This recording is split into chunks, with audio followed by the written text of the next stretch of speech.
స్మరణకు తెచ్చుకోను. అర్థం: నీ బాల్య దినమునందే నీ సృష్టికర్తను స్మరణకు తెచ్చుకోను అంటే సామెతల గ్రంథంలో బాలనర్సిన త్రోవ వాడికి నేర్పు, వాడు పెద్దమైనప్పుడు దానికి తొలగిపోవడం ఉంది.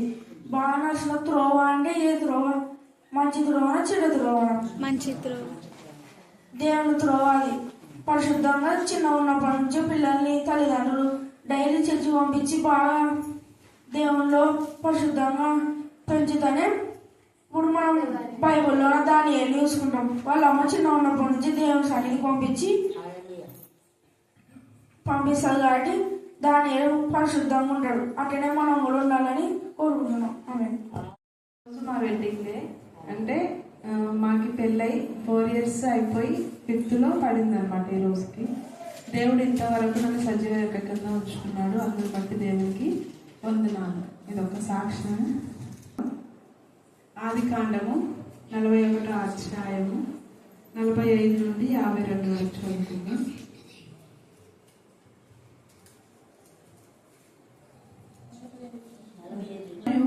ఫరో యోసేపునకు జఫ్నాహత నెహు అని పేరు పెట్టి అతనికి ఓను యొక్క యాజకుడైన పొతేఫరు కుమార్తెయగు అసెనతునిచ్చి పెళ్లి చేసెను.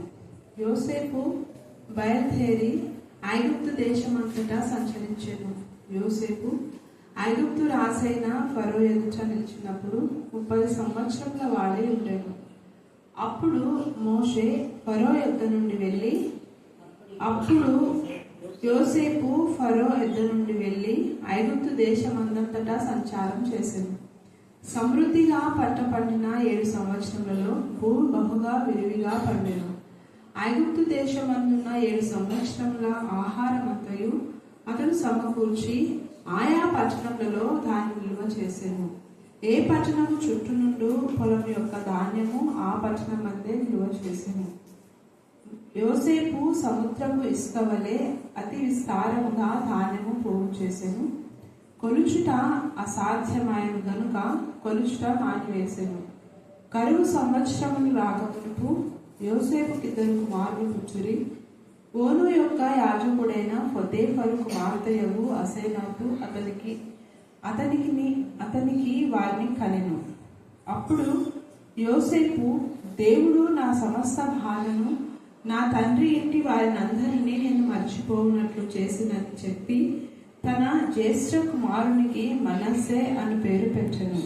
తరువాత అతడు, నాకు బాధ కలిగిన దేశమందు దేవుడు నన్ను అభివృద్ధి పొందించనని చెప్పి 2వ వానికి ఎఫ్రాయిము అని పేరు పెట్టెను. దేవుడు తన పరిశుద్ధ వాక్యం దీవించి ఆశీర్వదించుగాక. ఆమేన్.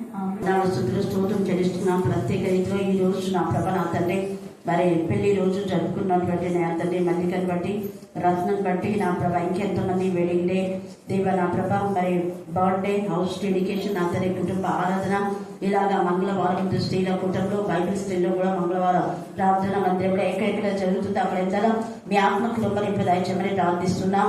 దేవా చేరువచ్చిన ప్రతి బిడ్డ పూర్ణాత్మతో పూర్ణబల పూర్ణ శక్తితో దేవాన్ని ఆరాధించడానికి మీకు కృప ఇచ్చినారు. వారి పనులకు వెళ్ళి కూడా అలసిపోయి నా ప్రభా నీ సన్నిధిలో ఉన్న పిల్లలకు వాక్యం ద్వారా సేద తీర్చండి, వాక్యం ద్వారా బలపరచండి, వాక్యం ద్వారా ధైర్యపరచండి, వాక్యం ద్వారా స్థిరపరచండి, వాక్యం ద్వారా స్వస్థపరచండి, వాక్యము ద్వారా క్షేమాభివృద్ధి కలుగు చేయండి. వాక్యము ద్వారా మా జీవితాలు ఎలా మలుచుకోవాలో జ్ఞానాన్ని వివేకాన్ని మీరు మాకు దయచేయమని మమ్మను ఆత్మను మీ చేతులకే సమర్పిస్తున్న శ్రీస్తంలో ప్రార్థిస్తున్నాం తండ్రి.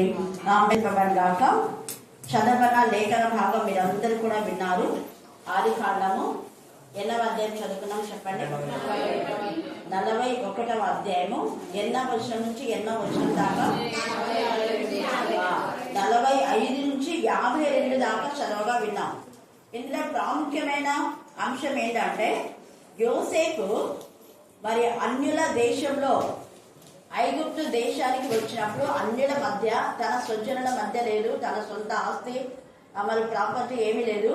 అన్యుల దేశంలో దేవుడు ఆయనను బహుగా ఆశీర్వదించాడు. ఎంత అంటే ప్రపంచమంతటా కూడా ధాన్యంలో అభివృద్ధి చేసే విధానంలో ఆయన ఆశీర్వదించాడు. అయితే యోసేపు ఆశీర్వాదానికి కారకులు ఎవరు? త్వరగా చెప్పాలి. యోసేపు ఆశీర్వాదానికి కారకులు ఎవరు? దేవుడు ఇంకా వాళ్ళ అన్నల కంటే ఇంకెవరు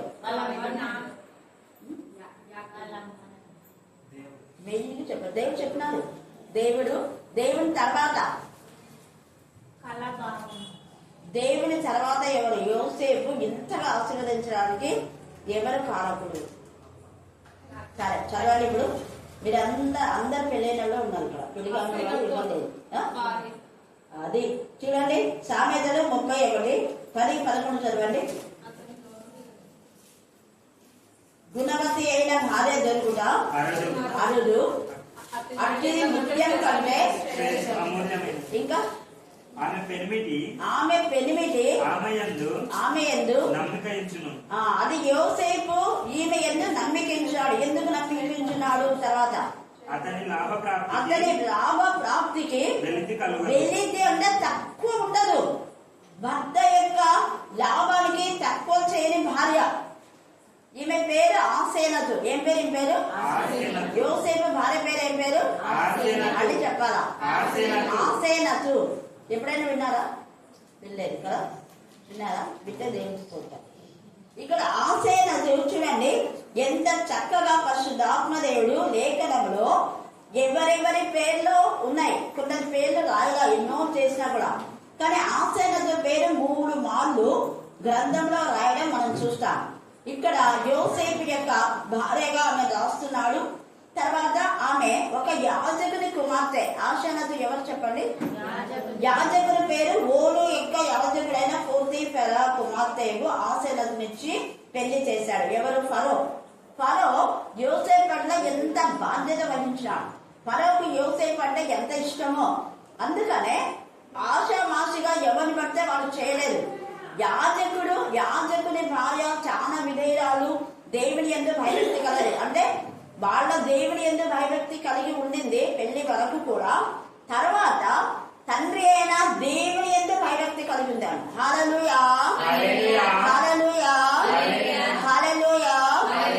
దైవ భయము కలిగినటువంటి స్త్రీ ఈ యొక్క ఆసేనతు విషయంలో పరిశుద్ధ ఆత్మదేవుడు చాలా చాలా చాలా విషయాలు మనకు తెలియజేస్తున్నాడు. చూడండి 45:1 చదవండి. 41వ అధ్యాయం అంటే యోసేపు గురించి, అంటే యోసేపు యొక్క మరి జీవిత విధానం గురించి ముఖ్యంగా 41వ అధ్యాయం 45-52 దాకా తేటగా రాస్తున్నాడు. ఈ రాష్ట్ర విధానంలో ఫరో యోసేపుకు ఒక తండ్రి లాగా ఉన్నాడు. ఫరో యోసేపుకి ఎలా ఉన్నాడు? తండ్రి లాగా ఉన్నాడు. కాబట్టి అసలు యాక్చువల్ గా యోసేపు ఒక బానిసైన యోసేపును బహుగా మరి యొక్క తన దేశం అంతటి పైన, తన రాజ్యం అంతటి పైన అధికుడిగా చేసి యోసేపు ద్వారా అతను ఆశీర్వదించబడ్డాడు. అది చూసుకున్నాడు. ఒక యోసేపుని బట్టి దేవుడు నన్ను గతంలో యోసేపు రాకముందు సరైన విధానంలో ఐగుప్తు దేశం ఆశీర్వాదకరంగా లేదు. అయితే యోసేపు వచ్చిన తర్వాత ఆశీర్వదించబడ్డం చూశాడు. అందుకనే ఒక తండ్రిలాగా భావించి తన యొక్క బాధ్యతగా యోసేపుకు వివాహం జరిగించాడు. ఆమె పేరు ఆసేనతు. ఆమె యాజకుని యొక్క కుమార్తె. ఒక యాజకుని యొక్క కుమార్తెకు ఉండవలసిన లక్షణాలు ఈమెలో ఉన్నాయి. యాజకుని కుమార్తెలకు ఎలాంటి లక్షణాలు ఉండాలో చెప్పండి. యాజకుడి యొక్క కుమార్తెలకు ఎలాంటి లక్షణాలు ఉండాలో? మంచి లక్షణాలు. మంచి లక్షణాలు అంటే ఇతరులకు పరిశుద్ధమైన చెడ్డతనంకు రాకూడదు. అనేకులకు సహకరించే గుణం ఉండాలి. ఎప్పుడైనా మీరు చూసుకోండి, ఏ యాజకుడైనా, యాజకుని భార్య అయినా, యాజకుని కుమార్తె అయినా, యాజకుని తల్లి అయినా 10 మందికి పంచి పెట్టేదిగా ఉండాలి. అదే నిజమైన యాజకుని యొక్క లక్షణం. యాజకులు తమకిచ్చిన దాన్ని మళ్ళా వేరే వాళ్ళకి ఏం చేస్తారు? పంచుతారు. చూసినారా మీరు? కొబ్బరికాయ కొడితే సగం వాళ్ళు తీసుకొని సగం వాళ్ళకి ఇస్తారు. అక్కడి నుంచి వాళ్ళు తేకపోయినా కూడా అక్కడ ఎవరో ఒకటి తెచ్చి పెట్టింటారు ఆహార పదార్థాలు, అవి మళ్ళీ వాళ్ళకి ఇస్తారు. ఎప్పుడు వాళ్ళు వచ్చి చేతిలో పంపించాలి. యాజకులకు ఉండే లక్షణాలు ఇవే ఉండాలి. వచ్చే చేతులతో మన దగ్గరికి వచ్చిన వాళ్లకు ఏదో ఒకటి మన దగ్గర ఉన్నది ఇచ్చి పంపించాలి. అంతేగాని ప్రార్థన చేయించుకుని వాళ్ళతో కానుకలు తీసుకొని వాళ్ళని వచ్చి చేతులతో పంపించే నేచర్ కాదు. ఈమెకు అలాంటి నేచర్ ఉంది ఆసనకు. అంత మాత్రమే కాదు, ఈమె ఇతరులకు హెల్ప్ చేసే విధానమే కాకుండా తన యొక్క భర్త ఇంటి వారి కూడా సంరక్షించే మంచి లక్షణం ఉంది. హల్లెలూయా, హల్లెలూయా, హల్లెలూయా. చాలా మంది భార్యలు ఏం చేస్తారంటే, నాకు చాలా మంది చెప్తుంటారు, అక్క మా ఇంటి వాళ్ళు చాలా కష్టపెట్టారు అక్క మాకు, అందుకే వాళ్ళు ఎంత కష్టంలో ఉన్నా నాకు సాయం చేయాలంటే ఎట్లా బుద్ధి పుట్టదాక ఒకటే మమ్మల్ని వచ్చి అడుగుతున్నారు అంటుంటారు. మరి ఇక్కడ యోసేపు తన అన్నం చేసినంత ఖచ్చితంగా ఆశనదుకు చెప్పింటాడు కదా. అన్నల ద్వారా ఎలా వచ్చావో అదంతా ఆమెకి హిస్టరీ అంతా తెలుసుకుని ఉంటాడు. పూర్తి పెరగా తెలుసుకుని ఉంటాడు. చూడమ్మా అతను ఇలాగా అని చెప్పి ఉంటాడు. ఐగుప్తులకు హెబ్రీలు అంటే హేయులు, ఈ యొక్క యోసేపు వీళ్ళంతా హెబ్రీలు కదా. అయినా కూడా అక్కడ ఫరో యొక్క మాట విన్నాడు. తర్వాత ఒక యాజకుడు తగ్గించుకొని యోసేపు తన యొక్క యాజకుని యొక్క ధర్మం లాగానే యోసేపు అనుదినము ప్రార్థన వాక్యంలో దైవ భయంలో ఉన్నాడు కాబట్టి నాకు సరైనటువంటి అల్లుడు అనుకున్నాను యాజకుడు. లేకపోతే యాజకుడు ఎవరిని పడితే మనం చేసుకోరు. పాస్టర్ల పిల్లలు అంటే దేవుడి చేసి భయభక్తి గల వాళ్ళని ఎంపిక చేస్తారు. ఇప్పుడు మా చెల్లి అన్ని చూసి వాళ్ళు క్రిస్టియన్ సర్టిఫికేట్ వెరిఫై చేసుకుని చేసుకుంటారు. అలా లేకపోతే ఇంకా గొడవలు బాధలే వస్తాయి. ఇక్కడ ఇంత ఇదిగా ఈ యొక్క ఆసెనతు తన యొక్క భర్త హెబ్రీయుడు, తర్వాత తన భర్తకు తల్లిదండ్రులు ఎవ్వరు లేరు.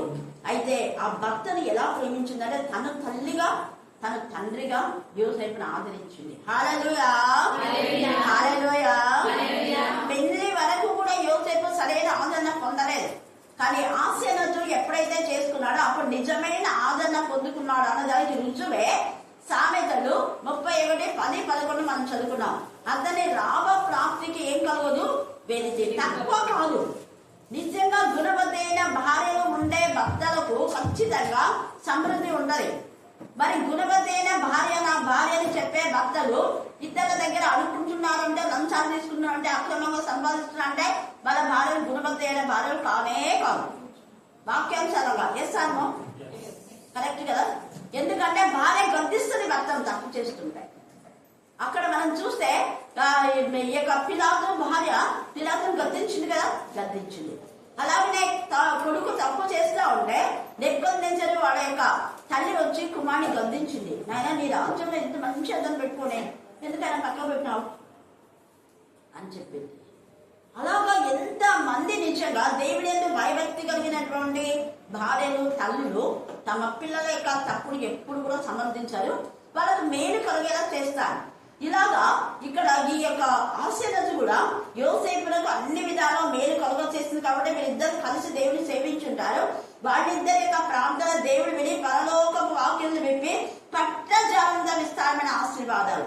అది ఎలాంటివి అంటే 47-49 దాకా చదివితే ఇందాక చదవగా విన్నారు. చదవండి మరొకసారి. సమృద్ధిగా పంట పండిన 7 సంవత్సరములలో భూమి బహుగా విరివిగా పండెను. బహుగా విరివిగా ఇద్దరి కష్టార్జితం వల్ల గొప్ప లాభం కలుగునుంది కదా. ఇద్దరు ఏకీభవించి భూమి మీద దేన్నైతే ప్రార్థన చేయరా అది పరలోక ముందు భూలోక ముందు విప్పబడుతుంది, బంధింపబడుతుంది. ఆ ఇద్దరిలో భార్య భర్తలు అయితే మంచిగా ఏకించగలుగుతారు. ఎందుకంటే అప్పటిలో అయితే పెళ్ళి అయిందనుకో, ఒకసారి ఆమె రావచ్చు రాకపోవచ్చు, ఏకీభవించడానికి కొన్ని కష్టాలు. పెళ్లి వరకు ఏకీభవించవచ్చు మేబీ, కానీ భార్య భర్తలు చచ్చిపోయే వరకు ఏకీభవించి ప్రార్థన చేసే మంచి అవకాశం దేవుడు ఇచ్చినాడు. అందుకే భార్య దొరికిన వారికి మేలు దొరికినది కదా. ఒక ఆయన చదివేటప్పుడు ఈ వాక్యం చెప్తున్నా, భార్య దొరికిన వారికి మేలు దొరుకును అని అనకుండా భార్య దొరికిన వారికి తేలు దొరికినని చెప్తున్నాను. ఏంటి అంటే అవును తేలు దొరికింది, నేను చదివింది కరెక్టే అని అంటున్నాను. అదేంటి అంటే చాలా మంది భార్యలు తేలలా ఉన్నారు, తేలికొండలా పుట్టిన భర్తలు, అందుకనే నేను తేలు దొరికింది అని చదివినాను అని చెప్తున్నాను. మళ్ళీ తర్వాత ఇక్కడ మేలు దొరికిన భార్యలు ఉన్నారు, తేలు దొరికిన భార్యలు ఉన్నారు. కాబట్టి భార్యలైన వాళ్ళు మీరు ఆత్మ పరిశీలన చేసుకోవాలి. తేలు దొరికిన భార్యలాగా ఉన్నారా, తేలులాగా ఉన్నారా, పుట్టితో పుట్టేటటువంటి భార్యలాగా ఉన్నారా, లేదా మేలు చేసి ఆ భర్తకు గౌరవ యొక్క పేర్కొనే వాళ్ళు ఉన్నారు. నీ భర్త గురించి 10 మంది ఏమనుకుంటున్నారు, మంచోడు అంటున్నారా, చెడ్డోడు అంటున్నారా, ఆత్మ పరిశీలన చేస్తారు. ఇక్కడ యోసేపుడు అందరు ప్రశంసిస్తున్నారు. అందుకే ఐగుప్తు దేశం అందున 7 సంవత్సరాల ఆహారం అంతయు అతను సమకూర్చి ఆయా పట్టణంలో అనేది అనుభవం చేసుకోండి. ఇక్కడ ఈయన ఒక్కరి దగ్గర పెట్టుకోరా, ఏ పట్టణంలో పండింది ఆ పట్టణంలో చేసి ఆ పట్టణంలో ఒక్కొక్కరి సరైన విధానంలోనే చేశారు.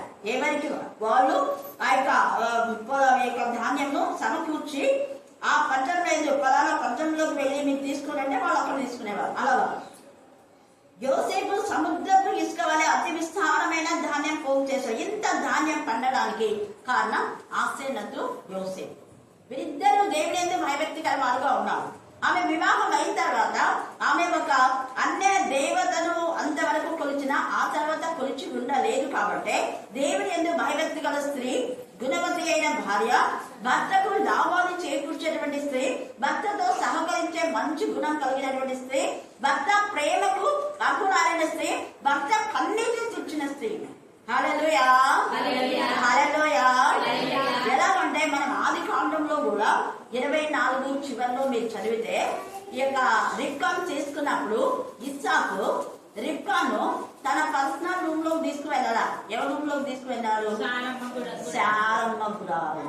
గట్టిగా చెప్తాం హల్లెలూయా, హల్లెలూయా. శారమ్మ అబ్రహాంకు వేరే గుడారం, శారకు వేరే గుడారం, ఇస్సాకు వేరే గుడారాలు వేరు వేరుగా ఉన్నాయి. అలాగా శారమ్మ గుడారంలోకి తీసుకెళ్ళి మా మమ్మీ ఎప్పుడు ఇలా చేసినా అన్ని చెప్పినప్పుడు అప్పుడు రిబ్కా అనేది నేను కూడా మీ మమ్మీ ఆగనే చేస్తానని. అప్పుడు ఆయన దుఃఖ నివారణ పొందేది కదా. అంటే భార్య తల్లిలాగా ప్రవర్తించాలి. ఒక తల్లి దగ్గర ఏ విధానంలో మరి ఆప్యాయత ప్రేమను అందుకున్నాడో అలాగా తన భర్తకు ఒక తల్లి ప్రేమను అందించేదిగా ఉండాలి. దెబోరా కూడా ఇశ్రాయేలు అందరికంటే భర్తకు కూడా ఇంక్లూడింగ్ భర్తతో పాటు అనేకులకు తల్లిగా ఉండిందని మనం న్యాయాధిపతుల్లో మనం చూస్తున్నాం. తల్లి అంటే ఆదరించేది, తల్లి అంటే క్షేమాభివృద్ధి కలుగజేసేది, తల్లి అంటే ఆ క్షేమం కోరి చెడు నుంచి వాళ్ళను కాపాడేది, దుష్ట శక్తి నుంచి కాపాడేది ఒక తల్లి తన కుమారుడు. అలాగే భర్తను కూడా కాపాడే భార్యలాగా ఉంటారు. మరి భార్యలు కాపాడే వాళ్ళుగా ఉన్నారా, లేకపోతే నాశనం చేసే భార్యలాగా ఉన్నారా? భర్తల జీవితాన్ని ఆత్మ పరిస్థితిలా మనం చేసుకోవాలి. ఈమెతే ఒక తల్లిలాగా ఉంది, తన భర్తకు లాభప్రాప్తి తక్కువ లేకుండా చేసింది. అందుకనే దేవుడు ఆశ్రయనతుడు పేరు 3 సార్లు రాసించాడు. ఇంకొక చోట మనం చూస్తే సరే చూద్దాం. ఇక్కడ 50 నుంచి చదవండి. కరువు సంవత్సరంలో రాక మునిపే యోసేపుకు కళ, ఆ కళను బట్టి దేవుడు ఆత్మ దర్శనం ఇచ్చాడు కాబట్టి ఈ పని చేశాడు. యోసేపు ప్రార్థన చేసుకుని ఇద్దరు కలిసి ప్రార్థన చేసుకున్నారు. ఎందుకంటే పొలం అన్యుడు కాబట్టి కలవాడు, వీళ్ళిద్దరు కలిసి ప్రార్థన చేసుకున్నారు. అందుకనే అక్కడ పోతీఫరు కూడా వాళ్ళ కుమార్తె హైందవ సాంప్రదాయంలో ఉండమని చేయలేదు. చాలా మంది తల్లిదండ్రులు తమ కుమార్తెలు హైందవ సాంప్రదాయంలో ఉన్నప్పుడు అదే సాంప్రదాయాన్ని పాటించమంటూ అత్తగారింట్లో గొడవ పెడుతుంటారు. మా పిల్లలు ఈ రోజు ఉంటుంది, ఆ రోజు ఉంటుంది, అది ఇది ఏమంటారు ఒడిపిగా చేయలేదు, ఇది చేయలేదు, అది చేయలేదు అంటున్నారు కదా. ఏమేమో చెయ్యండి అని చెప్తుంటారు. కానీ ఇక్కడ అలా చెప్పలేదు.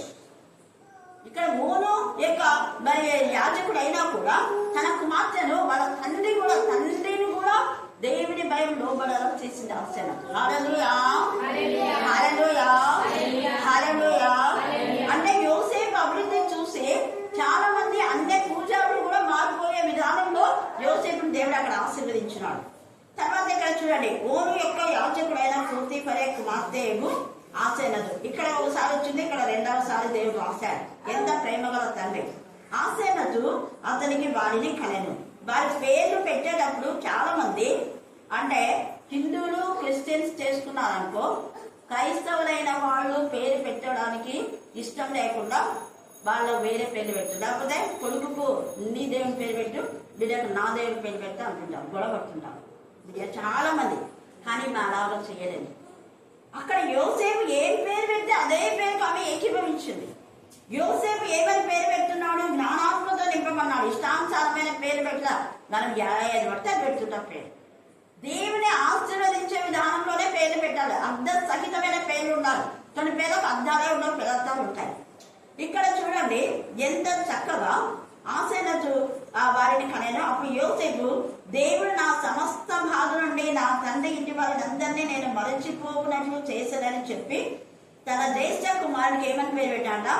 మనష్యే. అంటే బాధను మరచుట, దుఃఖమును మరచుట, వేదన మరచుట, గాయమును మర్చిపోవట, అన్నం చేసిన కీడు మర్చిపోయినాడు. మర్చిపోయేలా చేసింది ఆశన. అయ్యగారు, నేను మీ అన్నలందరికంటే ఎన్నిసార్లు ఏడ్చినాడు యోసేపు. మీ అన్నలందరికంటే నేను కూడా అన్నలాగే, మీ 10 మంది అన్నలకు నేను కూడా. ఎల్కానా అన్నాడు, ఏంటి అన్నా నువ్వు అలా ఏడుస్తున్నావు? నేను 10 మంది కుమారుల కంటే నేను నీకు ఎక్కువైన వాడిని కాదా? చూడాలి ఎంత భర్త ఒక కుమారులాగా కూడా ప్రవర్తించాలి. భార్య తన భర్తను ఒక తల్లిలాగా ఆదరించాలి, ఒక కుమారులాగా పోషించాలి, కుమారులాగా సరిదిద్దేగా ఉండాలి. అందుకని ఎల్కానా అంటాడు, నీ కుమారులకు నేను నీ కుమారుల కంటే 10 మంది కుమారుల కంటే నేను ఎక్కువ కదా నీకు, నన్ను కుమారుడుగా భావించు. ఏంటి బాగా ఎంత పరిశుద్ధమైన ఆలోచన, ఎంత పరిశుద్ధమైనటువంటి తలంపుడు ఎల్కానాకు అక్కడ వచ్చినట్టు మనం చూస్తాం. ఇక్కడ ఈమె కూడా ఎంత మంచిగా తన భర్త పేరు పెట్టినటువంటి దానికే ఆమె ఏకీభవించింది. రెండవ దానికన్నా నా ఇష్టానుసారంగా పెద్దగా అనలేదు. రెండవ పేరు కూడా అతనే పెట్టాడు, యోసేపు. ఏమని పెట్టాడు? దేవుడు నన్ను అభివృద్ధి పొందించనని చెప్పి రెండవ వానికి ఎఫ్రాయిము అంటే అభివృద్ధి. ఎఫ్రాయిం అంటే చాలా అర్థాలు ఉన్నాయి. దేవునికి ఇష్టడైన వాడు, దేవునికి ముద్దు బిడ్డ, అభివృద్ధి. దేవునికి యోసేపు ముద్దు బిడ్డ అయిపోయినాడు, ముద్దు కొడుకు అయిపోయినాడు. అందుకని ఇంతగా ఆశీర్వదించాడు. మరి ఈ యొక్క ఆశయనతో దేవుని యందు భయభక్తి కలది, ఆశనతో భర్తకు విధేయత చూపింది, ఆశనతో భర్త యొక్క లాభాన్ని కోరుకుంది, ఆశనతో భర్త ఇష్టానికి ఒబే చేసింది, తన ఇష్టాన్ని ఎప్పుడు కూడా రుద్దలేదు భర్త పైన. దైవ భయం కలిగినటువంటి స్త్రీ, గుణవతి అయిన స్త్రీ, దేవుని యందు భయభక్తి కలిగిన స్త్రీ, తన భర్త దుఃఖాన్ని మరిపించేదిగా చేసే స్త్రీ. ఆమెనే నిజమైన భార్య, ఆమెనే గుణవతి అయిన భార్య. అలాంటి భార్యలు దెబోరా ఉంది. అలాంటి భార్య ఎక్కెబేలు భర్త చనిపోయినా కూడా, విధవరాలైనా కూడా తన కుమార్ని దేవునికి మహిమకరంగా పెంచింది. భయభక్తి గల తల్లిగా తన కుమార్ని పెంచిన విధానంలో మనం లేఖన భాగంలో మనం చూస్తాం. ఇలాగా లోబడినటువంటి భార్యలు, రూతు కూడా అంతే. రూతు అన్యురాలే, ఈమె కూడా అన్యురాలే, ఆశీర్వత అన్యురాలే. యోసేపును చేసుకున్నాక బహుగా ఆశీర్వదించబడింది. అన్యురాలే రూతు, తనకి ఏమీ లేదు. కానీ బోయజు తీసుకున్న తర్వాత సమృద్ధి అయిన జీవితం దేవుడు ఆమెకిచ్చాడు. సమృద్ధే కాదు, అసలు యేసయ్యనే ఆమె గర్భంలో పుట్టేలా చేశాడు. ఎంత అద్భుతమే! అందులోని ఎంత ప్రేమించాడు దేవుడు. ఆయనను ప్రేమించే వాడిని ఆస్తికర్తగా చేస్తాడన్నాడు సామెతలు కదా. కాబట్టి రూతు ఇశ్రాయేలు రెక్కల నీడను ఆనుకుంది కాబట్టి దేవుడు ఆమెను పనిదానిగా వెళ్ళినటువంటి రూతును ఆస్తికర్తలుగా దేవుడు చేశాడు. ఇక్కడ యోసేపును కూడా ధనవంతులుగా చేశాడు. ఎంత గొప్ప కృప! అలాగనే రాహబు కూడా అన్యురాలే ఆమె దేవుని యందు భయభక్తి కలిగి సన్మానం చేసుకున్న తర్వాత దేవునికి లోబడింది. అందుకనే దేవుని యందు భయభక్తి కలిగినటువంటి కుమార్ని ఆమె కన్నాడు. హల్లెలూయా, హల్లెలూయా, హల్లెలూయా, హల్లెలూయా. ఈ రాత్రి కాల సమయమందు మనకు అభివృద్ధి రావాలంటే ఇద్దరు కలిసి ప్రార్థన చేస్తే యోసేపుకి ఇచ్చిన ఈ బ్లెస్సింగ్స్ కూడా దేవుడు మనకిస్తాడు. అది భార్య భర్తలు కావచ్చు, అత్త మరి తోడలు కావచ్చు, తల్లి కూతురు కావచ్చు, అక్క చెల్లెడు తోడుకోవడం, ఎవరైనా తల్లి కొడుకు కానీ ఎవరైనా కూడా అక్క తమ్ముడు కానీ కలిసి చేయాలి. ఎందుకంటే అలా కలిసి చేయడం ద్వారా నేను ఎన్ని మేలు పొందుకున్నాను నాకు తెలుసు. ఇందాక పిల్లలు చెప్పారు చూడండి, యోహాను సువార్త 14:20 చదవండి.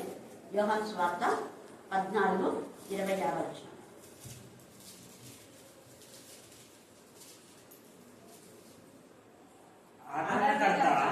అనగా తండ్రి నా నామమున పంపబో పరిశుద్ధాత్మ సమస్తమును మీకు బోధించి నేను మీతో చెప్పిన సంగతులన్నిటినీ ఏం చేశాడా? మీకు జ్ఞాపకం చేయను. నేను ఇప్పుడిప్పుడే కూర్చొని ధ్యానం చేస్తున్నా, దేవుడు అన్ని జ్ఞాపకం చేస్తున్నాను. ఆదరణకర్త జ్ఞాపకం చేశాడు. ఇందాక పాడనంలో కూడా అంజిత పెద్దది తీసింది, ఆ చిన్న పిల్ల కూడా అదే తీసింది. ఆత్మను ఎలా ఏకీపించండి మందిరంలోకి రండి. పరిశుద్ధాత్మ మనతో మాట్లాడతాడు, దేవుడు మనతో ఉంటాడు. అలాగే హెబ్రీ 10:35 కూడా చదవండి. హెబ్రీలకు రాసిన పత్రిక 10వ అధ్యాయం 35వ వచనం. కాబట్టి మీ ధైర్యం విడిచిపెట్టకూడదు. మీ ధైర్యం ఏం చేయకూడదు, విడిచిపెట్టకూడదు. ఇంకొకటి నాకు వచ్చిన వాగ్దానం కూడా 2026లో ఆదరణకర్త మీకు తోడుగా ఉండి అన్ని బోధిస్తాడని నాకు వాగ్దానం కూడా కర్ణాపీఠంలో గురించి ఇప్పుడు చదివిన వాగ్దానం. మీ ధైర్యం విడిచిపెట్టకూడదు. ధైర్యంగా గొప్ప బహుమానం ఇస్తున్నాడు కర్ణాపీఠం, ఇచ్చాడు ఆల్రెడీ. అసలు మొదటి నెలలోనే దేవుడు గొప్ప బహుమానం ఇచ్చాడు. హల్లెలూయా, హల్లెలూయా, హల్లెలూయా. అనేక మంది కొన్ని సంవత్సరాలుగా రాని వాళ్ళని పంపిస్తానన్నాడు, అలాగే పంపించాడు. కొన్ని సంవత్సరాలుగా అంటే అన్న ఆ మధ్య వచ్చినాడు, మళ్ళీ వచ్చినాడు. మా చెల్లి వాళ్ళు కొన్ని సంవత్సరాలు అయింది, 10 సంవత్సరాలు అయిందేమో వాళ్ళ పాప మన వచ్చింది. తర్వాత జయంతి రాక కూడా అదే 15 సంవత్సరాలు అయింది. ప్రభాకర్ జయంతి అప్పుడు వచ్చినారు ఒకసారి 2 సార్లు. ఎలక్షన్స్ ఏదో నిలబడితే ప్రేమ్ చేసి మళ్ళా ఇప్పుడు అలాగే ఇంకా తర్వాత వీళ్ళు కూడా చాలా రోజుల తర్వాత తన కుమార్తెను ఫారెన్ లో ఉన్నారు. శ్వేత, విజయ్ వాళ్ళ మమ్మీ డాడీ కూడా మొన్న వచ్చినారు. వాళ్ళు దేవుడు ఎంత ఇదిగా ఆయన వాగ్దానం ఇచ్చినా అంటే వాగ్దానం నెరవేరుస్తాడు. కానీ వాగ్దానం ఎత్తిపెట్టి మనం ప్రార్థన చేయాలి. వీళ్ళంతా అన్ని స్త్రీలు అయినప్పటికీ కూడా దేవునికి లోబడ్డారు. ఇంకా మిగతా అన్ని స్త్రీలు కూడా కొంతమంది అయిన వాళ్ళు ఇంకొక రోజు చూసుకుందాం. దేవుడు ఈ లేఖన భాగాన్ని దీవించి ఆశీర్వదించుగాక. ఆమేన్, ఆమేన్, ఆమేన్. నీ సన్నిధానంలో ప్రవేశించి ప్రార్థించడానికి నీ కృపను సహాయం అనుగ్రహించిన దేవానికి వందనాలు, స్తుతులు, స్తోత్రాలు చెల్లించుకొచ్చిన ప్రభావ. ఇద్దరు కూడి ఉంటే నేను ప్రభావం సమృద్ధి అనే జీవితాన్ని మీరు అనుగ్రహించారు కదా ప్రభావం. ప్రతిరోజు ప్రభావ మేము ఒక సమూహంగా కూడుకొని నామాన్ని కనపరుస్తుండగా మీరు ఎంత అభివృద్ధిలోకి మమ్మల్ని నడిపించగలరో ప్రభావం. మీరు నడిపించి రుజుపరచుకోమని ప్రార్థిస్తున్నాం నా తండ్రి. నీకు వందనాలు, స్తుతులు, స్తోత్రాలు చెల్లించుకుంటున్న ప్రభావ. వ్యక్తిగతంగా కూడా మేము కూడుకొని కుటుంబంలో మేము కూడుకొని ఆరాధించడానికి నీ కృపను సహాయం అనుగ్రహించమని ప్రార్థిస్తున్నాం ప్రభావ. గడిచిపోయిన మాసం అంతా మీరు కాచి కాపాడారు. అందరిని బట్టి నీకు వందనాలు, స్తోత్రాలు చెల్లించుకుంటున్న ప్రభావ. ఎన్ని అద్భుతాలు, ఎన్ని ఆశ్చర్యక్రియలు ఎంతగా మమ్మల్ని కాపాడేది నీకు వందనాలు, స్తోత్రాలు చెల్లించుకుంటున్న ప్రభావ. 2026లో ప్రభావ ఒక మాసాన్ని దాటించవు ప్రభావ. ఇంకా 11 మాసాలు కూడా ప్రభావ నీ కంటికి రెప్పల మమ్మల్ని కాచి కాపాడమని ప్రార్థిస్తున్న ప్రభావ. ఈ యొక్క మాసాలంతటిలో ప్రభావ మీకు మహిమకరంగా ఉండటానికి మీ కృపను సహాయం అనుగ్రహించమని ప్రార్థిస్తున్నాం. మేము నా నాటికి బలాభివృద్ధి అందించు ప్రయాణం చేయడానికి నీ కృపను సహాయంను అనుగ్రహించమని ప్రార్థిస్తున్నాం. మాలోని యథార్థతను, మనలోని నీతిని మీరు చూసి దాన్ని మమ్మల్ని హెచ్చించే దేవుడు, ఆదరించే దేవుడు, కాపాడే దేవుడు, పోషించే దేవుడు నాయన నీకు వందనాలు, స్తోత్రాలు చెల్లించుకుంటూ ప్రభావ మీకు మాత్రమే విధేయత చూపడానికి నీ కృపను సహాయాన్ని అనుగ్రహించమని ప్రార్థిస్తున్నాం నాయన. ఆశనతకి ఇచ్చిన తండ్రి మంచి మనసును ప్రభావ, మంచి విధేయతను ప్రభావ మాలో ప్రతి ఒక్కరికి మీరు దయచేయమని ప్రార్థిస్తున్నాం ప్రభా. అట్టి విధానంలో మాలో ఉన్నటువంటి తండ్రి సహవాసం స్త్రీలకు మీరు ఇచ్చిన తెలివిని, జ్ఞానాన్ని, వేచాన్ని బట్టి నీకు వందనాలు, స్తోత్రాలు, స్తుతులు చెల్లించుకుంటూ ప్రభా తండ్రి. లేకపోతే అలాగ నడుచుకోవడానికి నీ కృపను సహాయం అనుగ్రహించమని ప్రభా. ప్రతి ఒక్కరిని మీరు పేరు వరుసను దీవించి ఆశీర్వదించమని ప్రార్థిస్తూ నజరేయుడైన యేసు గల నామంలో ప్రార్థించి అడిగి వేడుకొని పొంది ఉన్నాం మా పేపర్లో తండ్రి. ఆమేన్, ఆమేన్, ఆమేన్.